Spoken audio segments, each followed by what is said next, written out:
말씀드리겠습니다. 정부가 어제 관계부처 합동으로 주택시장 안정화 방안을 발표했습니다. 작년 9.13 대책과 지난 7월에 분양가 상한제 시행 등으로 부동산 가격이 안정세를 유지해 왔으나 최근 일부 지역을 중심으로 국지적인 과열 현상이 나타나면서 적극적인 대응의 필요성이 제기되어 왔습니다.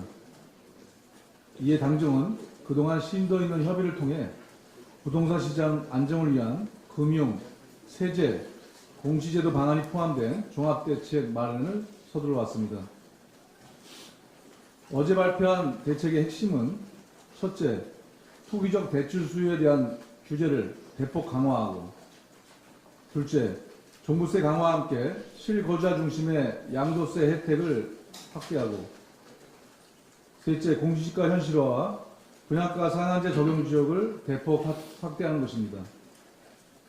이와 함께 수도권 30만 호 공급계획 조속 추진과 가로주택 정비사업 활성화 등 실수요자 중심의 주택 공급 정책도 더욱 속도를 내기로 했습니다. 이번 대책은 부동산 투기 근절과 집값 안정을 위해 가용한 모든 수단을 총동원하겠다는 정부의 굳은의지가 반영된 시적절한 조치라고 평가됩니다. 정부는 정책 추진 과정에서 선의의 피해자가 발생하지 않도록 주택시장 상황을 예의주시하는 한편 필요할 경우 추가 보완책 마련도 준비해야 할 것입니다. 당정은 앞으로도 투기수의 근원적 차단과 함께 주택시장을 거주 목적의 실수요 중심으로 개편하는 정책을 지속적으로 추진할 것입니다.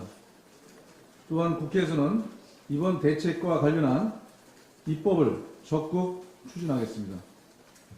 한 말씀만 더 드리겠습니다. 블랙아이스 관련해서 말씀드리겠습니다. 지난 주말 14일 오전 4시 45분경 상주 영천 고속도로에서 상하행선 블랙아이스로 인해 연쇄 추돌 사고가 발생하여 운전자 등 7명이 사망하고 30여 명이 부상당하는 큰 사고가 발생했습니다. 한마디로 참사 수준의 사고가 발생한 것입니다.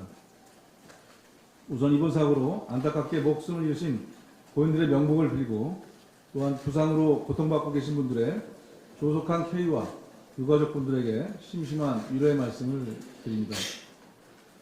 이러한 참사 수준 사고의 원인인 블랙아이스는 젖은 노면 상태에서 기온의 영향으로 급속하게 결빙된 현상을 말하는 것으로 일명 도로의 암살자라고도 불리기도 합니다.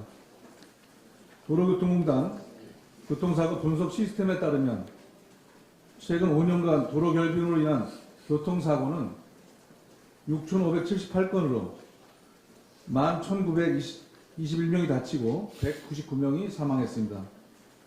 이는 눈이 쌓였을 때의 사고 건수보다 약 1.8배, 사망자 수는 3배 이상 많은 수치입니다. 한국교통안전공단의 또 다른 자료에 따르면 건조 노면에서 교통사고 치사율은 1.87명인 반면에 빙판길에서는 3.65로 1.95배 높게 분석되었으며 제동거리 역시 4.4배 길어지는 것으로 나타났습니다.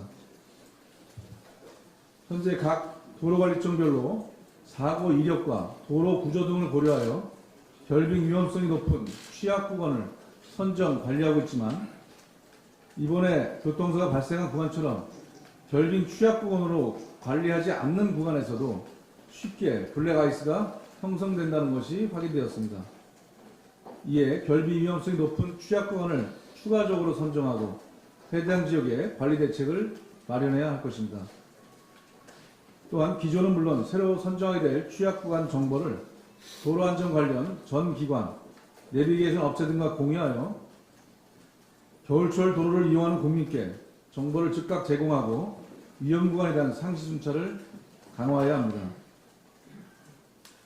또한 정부 합동으로 빙판길 교통사고 예방 대책을 위한 신속 대응 체계를 구축하고 상시, 대비 능력 강화를 위한 노력도 필요합니다.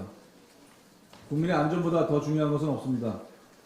민주당은 블랙아이스 등 기후 등으로 인한 재해 사고로 국민이 안전할 수 있도록 정부와 함께 지속적으로 대책을 만들고 점검해 나갈 것을 약속드립니다.